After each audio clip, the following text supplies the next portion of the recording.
The heat on the barren, war-torn planet Dravos 9 was merciless. The sun, a burning orb in the red sky, scorched everything below. Sandstorms raged unpredictably, and the air was thick with dust. Nothing thrived here, only scavengers, mercenaries, and those unlucky enough to be stranded. Jack Monroe was one of them, a human soldier hardened by war and survival, moving silently through the ruins of an old outpost, searching for supplies. His rations were running low, and Dravos 9 wasn't the kind of place where one could afford to be weak. His motion scanner suddenly blinked to life, a heat signature. It wasn't big enough to be a vehicle or a predator, but it was something alive. Jack gripped his rifle, scanning the horizon. A few yards ahead, half buried in the sand, was a figure. At first, he thought it was just another corpse. There were plenty of those. But as he moved closer, he saw the faintest movement. A slow, struggling breath. She was Xelari. Jack's pulse quickened. The Xelari were feared across the galaxy. Elite warriors, ruthless and efficient. If one was here, dying, it could only mean trouble. Her body was covered in a tight, combat-grade suit, but her exposed skin had a strange, shimmering lavender hue. Her face was streaked with dried blood and sand, her lips cracked from dehydration. Her chest barely moved as she tried to breathe. Her golden eyes flickered open, locking onto him with pure terror. She whispered something in her language, too weak to resist, but her gaze told him what she was thinking. She thought he was here to kill her. It would have been easy. Just a single shot. No risk, no trouble. Instead, Jack knelt down, reached into his pack, and pulled out a water flask. He lifted her head slightly, pressing the bottle to her lips. She flinched but drank desperately, small drops escaping the corner of her mouth as she coughed weakly. Jack sighed. He knew this was a bad idea. Saving Xelari could get him killed, but he wasn't the kind of man who left people to die, no matter who they were. As night fell, Jack carried her back to his hideout, a makeshift shelter built into the remains of an old dropship. He laid her down carefully, setting up an IV with the limited medical supplies he had. She was still too weak to move much, but her golden eyes never left him, filled with wariness and confusion. Then, his security grid beeped, a warning. Jack turned sharply, activating his scanner. Cloaked drones. His stomach tightened. Someone was hunting her. And now, they had locked onto his signal too. The woman groaned, barely managing to speak. They are coming. Jack clenched his jaw, gripping his rifle. Yeah, he muttered. I figured. The drones hovered silently above the wreckage, their scanners sweeping through the ruins. Jack had seen models like these before, high-grade stealth tech, undetectable unless you knew exactly what to look for. Someone really wanted this Xelari dead. Jack moved quickly, shutting down unnecessary power sources and activating his hideout's electronic dampeners. The drones hesitated, recalibrating. The woman stirred, struggling to sit up. Why? Help me? Her voice was hoarse, weak, but there was something sharp underneath. Suspicion. Jack scoffed. Because I don't like watching people die, he said, checking his rifle. Even if they're supposed to be my enemy. She frowned but said nothing. The exhaustion in her body overpowered her distrust, and she sank back into the makeshift bed. The drones passed overhead once more, then veered away, unable to get a lock. Jack let out a slow breath. Close call. Too close. By morning, the woman was conscious enough to drink more water on her own. Jack handed her a protein bar, watching as she hesitated before taking it. She didn't eat immediately, instead studying him with those piercing golden eyes. You are different, she said finally. Jack chuckled, leaning back against a crate. Yeah, I get that a lot. She hesitated, then spoke again. My name is Zira. Jack raised an eyebrow. Jack. For the first time, she looked at him without fear. They didn't have time to settle. The enemy wasn't giving up that easily. By noon, a low rumble shook the ground. Jack stepped outside and saw it, a Silari strike craft descending fast. His stomach turned cold. Zira, now sitting upright, saw it too. Her face darkened. They're here to finish what they started. Jack didn't ask questions. He grabbed his pack, slinging his rifle over his shoulder. We need to move. Now. Zira tried to stand but staggered. Jack caught her. She tensed, but he ignored it, helping her outside. The air was thick with heat, the sun blinding. Then the first shot rang out. A plasma bolt exploded nearby, sending sand and debris flying. Jack pulled Zira behind cover as more shots rained down. The strike team was moving in fast. Silari soldiers, heavily armed. Can you fight? Jack asked sharply. Zira took a deep breath, shaking off the weakness. I'll manage. Jack smirked. Good. The fight was brutal. Jack's human reflexes and precision were unmatched, while Zira, despite her injuries, moved with deadly grace. They fought side by side, covering each other, pushing forward. But there were too many. A blast hit near Jack, sending him sprawling. His ears rang, his vision blurred. When he looked up, Zira was standing over him, shielding him. And for the first time, she fought not just to survive, but to protect him. By the time the last Silari soldier fell, they were both exhausted, bloodied, bruised, but alive. Jack sat back against a rock, breathing hard. Zira collapsed beside him. She turned her head, studying him with something unreadable in her gaze. You could have left me. Jack shrugged. Yeah, but that's not who I am. Silence stretched between them. Then Zira spoke, her voice softer than before. My people, they abandoned me.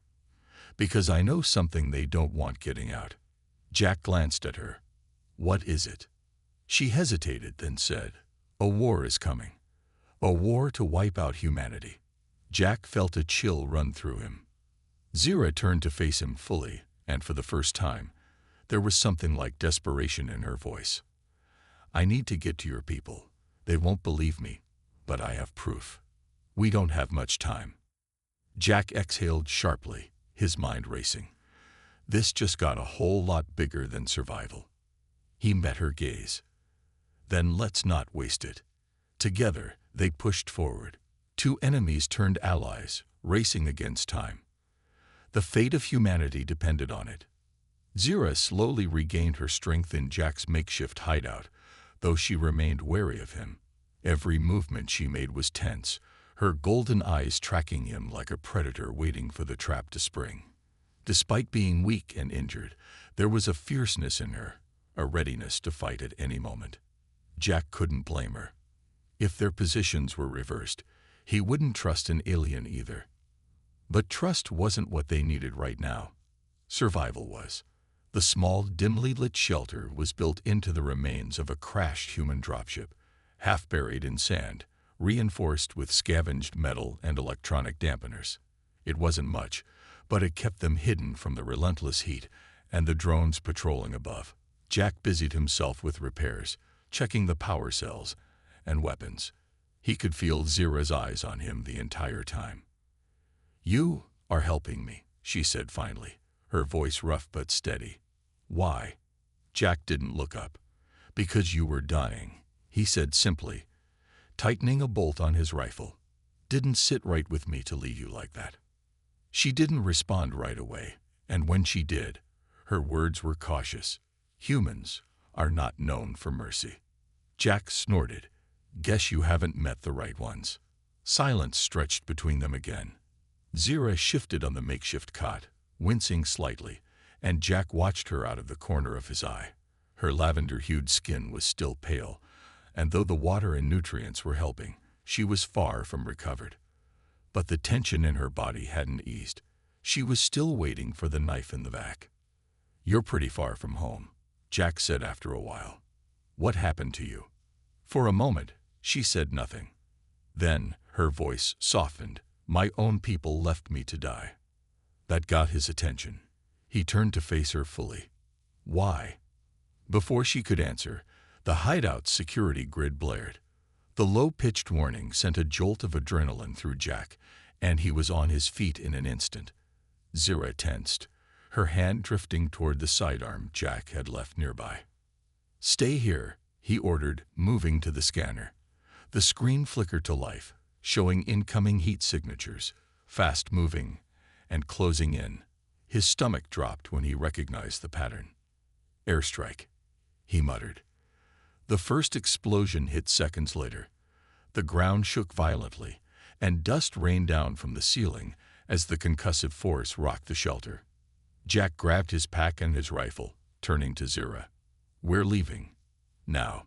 She didn't argue. They moved fast, weaving through the ruins of the outpost as plasma blasts turned the landscape into fire and ash. The air was thick with the smell of burning metal and scorched sand. Jack's muscles burned as he pushed forward, guiding Zira toward the canyon's edge. She kept up surprisingly well despite her injuries, her eyes scanning their surroundings with the alertness of a seasoned soldier. Behind them, the strike craft swooped low, its cannon spitting death. Jack cursed under his breath. They wouldn't outrun it, not without an edge. He reached into his pack and pulled out a small disc-shaped device. Zira's eyes widened when she saw it. "Cloaking tech," she whispered. Jack nodded, slapping the device against his belt. "Experimental. Short range. It'll keep us off their scanners. For a little while." He activated the device, and the world shimmered around them. The heat signature dampened, their forms blending into the rocky landscape. The strike craft passed overhead without slowing. But the drones kept coming. Jack's pulse pounded in his ears as they ducked into a narrow crevice, the whir of the drones growing louder.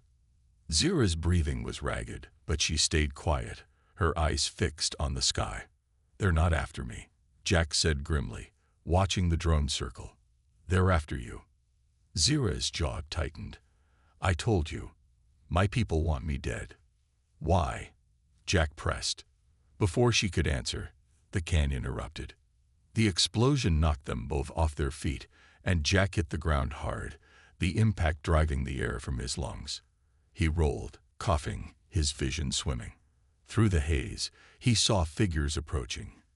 Silari soldiers, their armor glinting in the firelight. Zira pushed herself up, her eyes blazing. "Run," she said. Jack shook his head. "Not happening." They stood together as the enemy closed in. And this time, there was no running. The desert stretched out before them, an endless expanse of heat and death. The sun blazed mercilessly overhead, baking the cracked ground and casting long, shimmering waves of heat across the horizon. Every step felt like a battle. The air was dry enough to scrape the inside of Jack's throat, and the wind whipped sand against his skin like tiny knives. Yet they kept moving. There was no other choice. Jack Monroe glanced at Zira, her lavender skin flushed from exhaustion, but she didn't complain. She kept pace beside him, her golden eyes scanning the landscape for danger. Her pride wouldn't let her show weakness, even when it was obvious she was struggling. "We need to find shade," he said, his voice rough. "You're overheating." "I'm fine," she snapped, but her voice lacked its usual bite. Jack stopped, planting his feet. "No, you're not. And if you pass out again, I'm not carrying you through this entire wasteland." She glared at him, but after a moment, she looked away, her shoulders slumping. "Come on," he said, softer this time. "Let's take 5." They found a rocky outcropping and settled into the thin sliver of shade it provided. Jack handed her a canteen, watching closely as she drank. Her hand shook, but she tried to hide it. He didn't push. He knew that wall of hers wouldn't come down easily. As they sat in silence, the wind howled around them. Jack kept his rifle close, eyes scanning the horizon. He knew the drones would be back, and if those Xilari soldiers were still hunting them, they'd be closing in soon. "You should have left me," Zira said suddenly. Jack looked at her. "Not my style. You risk your life for an enemy." Her voice was quiet, almost uncertain. Why? He shrugged. You needed help.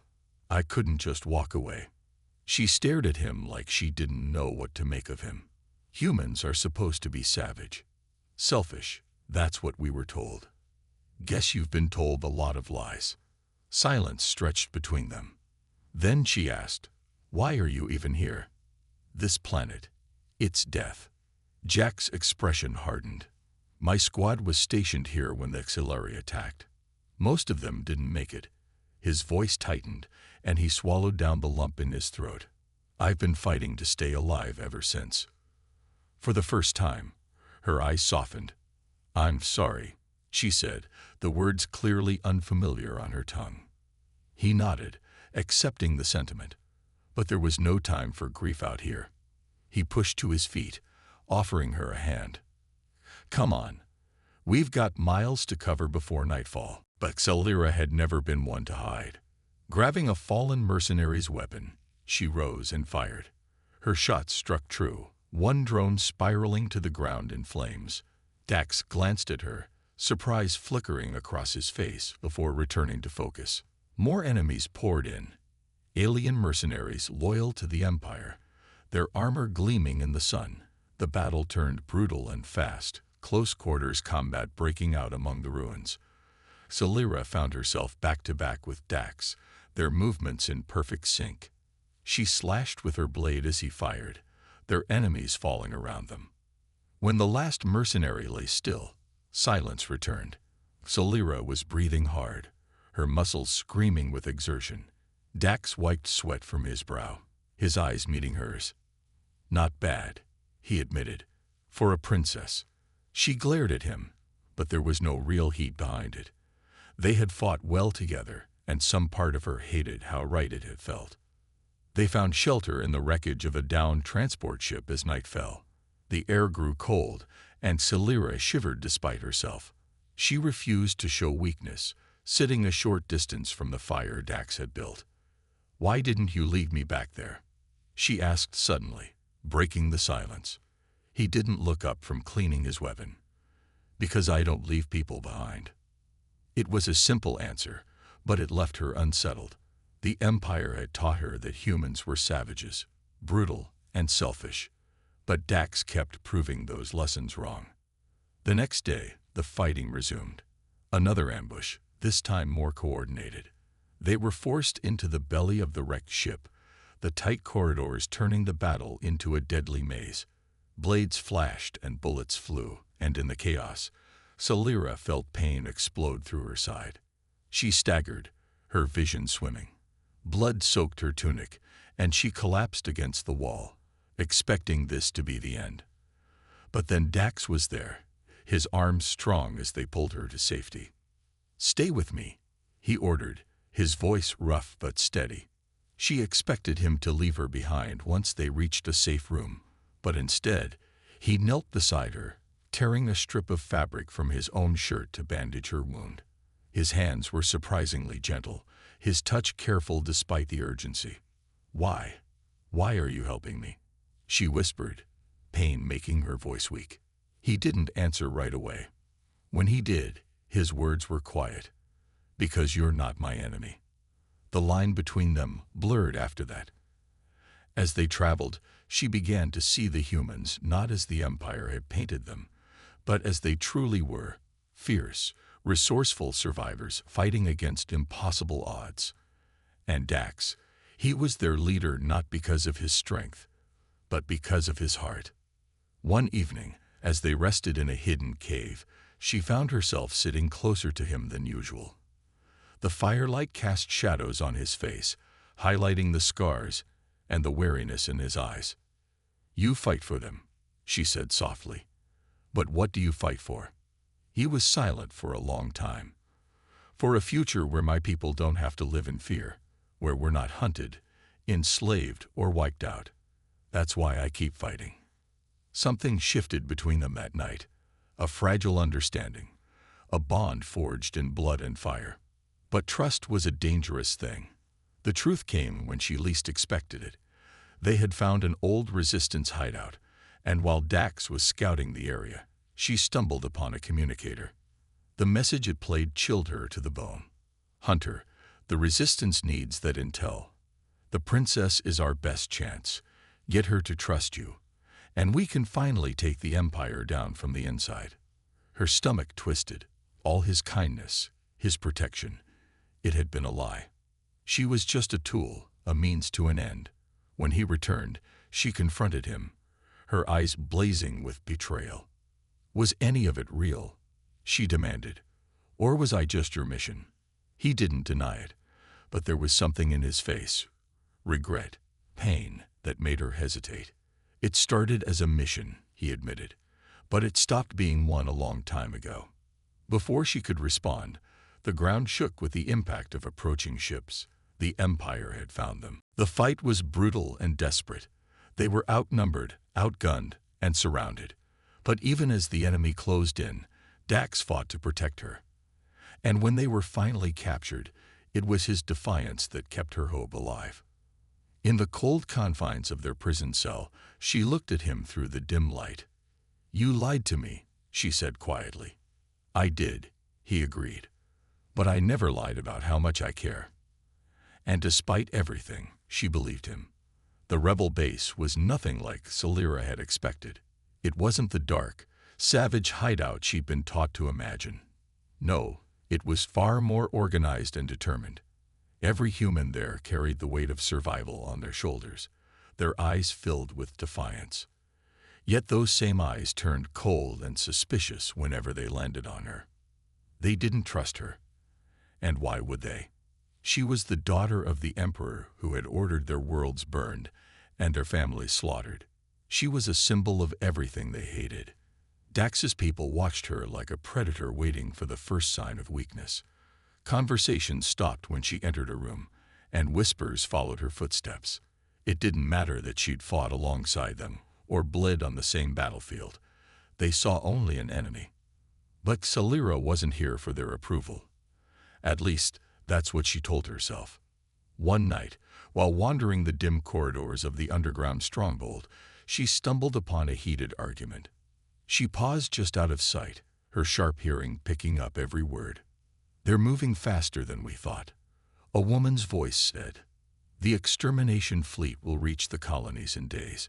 We won't have time to evacuate everyone."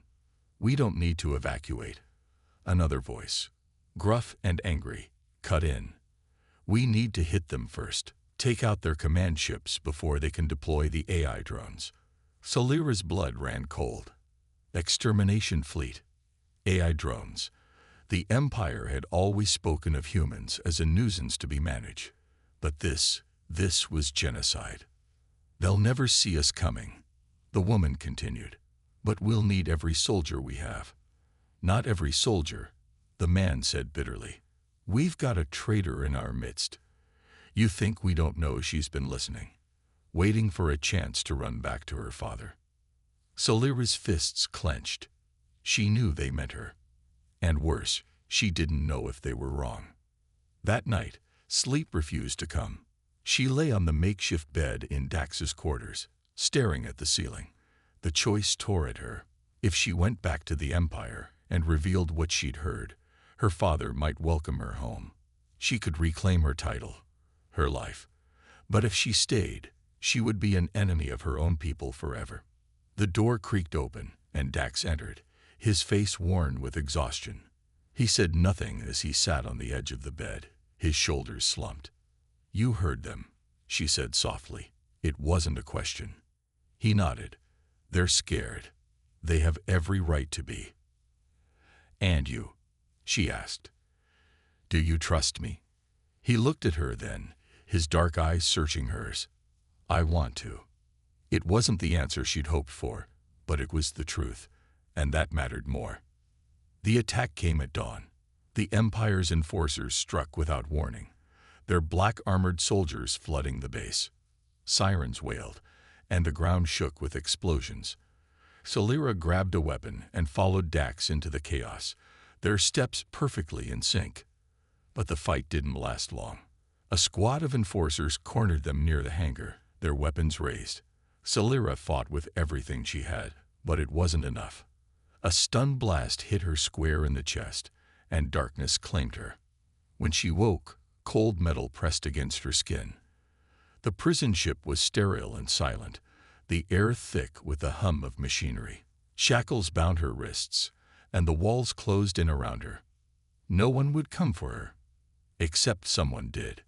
The first explosion rattled the ship, the lights flickering overhead. Shouts echoed through the corridors, followed by the unmistakable sound of gunfire. Celira sat up, her heart pounding. It couldn't be.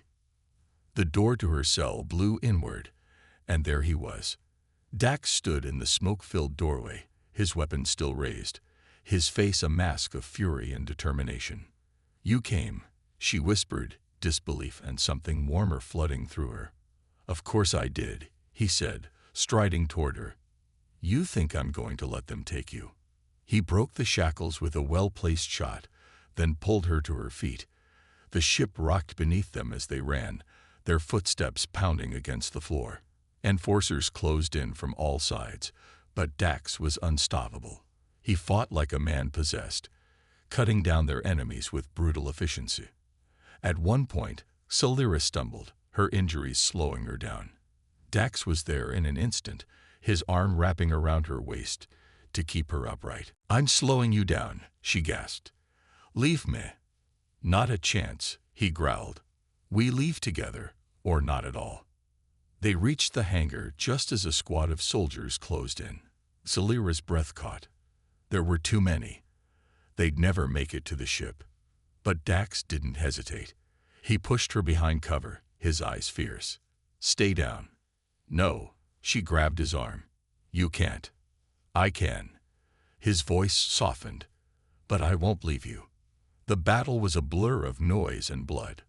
Celira fought beside him, the two of them a whirlwind of destruction, and when the last soldier fell, they stood together, breathless and victorious. As the stolen ship sped away from the prison vessel, Celira stared at the man who had risked everything for her. No one, not even her own blood, had ever fought for her like that. "You could have died," she said quietly. He shrugged, his lips curving into a tired smile. "So could you." Something broke inside her then. The walls she built, the loyalty to an empire that had never cared for her, it all fell away. "I won't go back," she whispered. "Not ever." He looked at her, his eyes softening. "Then what will you fight for?" "For this," she said. "For you." The battlefield stretched out in fire and ruin, and the air was thick with the scent of smoke and blood. Celira stood beside Dax, her heart pounding in her chest. The Empire's forces were closing in again, relentless and merciless, and the rebel stronghold was on the brink of collapse. Yet despite the chaos, she felt strangely calm. She had made her choice. She would fight for humanity. She would fight for him. Dax's voice crackled through the comms, steady and commanding. "We hold the line here. No one falls back until the civilians are clear." Celira watched him move with a confidence she couldn't help but admire. He was a warrior in every sense of the word, a man who had survived against impossible odds, and somehow, against every instinct, she had started caring for him. More than caring. But there was no time for that. Not now. The attack came like a storm. Empire-controlled drones and heavily armed alien mercenaries poured into the stronghold. Celira fought at Dax's side, her movements swift and lethal. She had been trained in combat since childhood, but fighting alongside him was different. They moved in perfect sync, covering each other's blind spots, their trust in battle growing with every strike. When a squad of drones broke through the defenses, she didn't hesitate. She took the lead, using her knowledge of the Empire's tactics to outmaneuver them. She knew exactly how they would react, how they thought. And it worked. "Nice move," Dax muttered as they regrouped. His eyes flicked to her, something like respect shining there. "Don't sound so surprised," she shot back, a small smirk tugging at her lips despite the danger. But there was no time for banter. The enemy was relentless.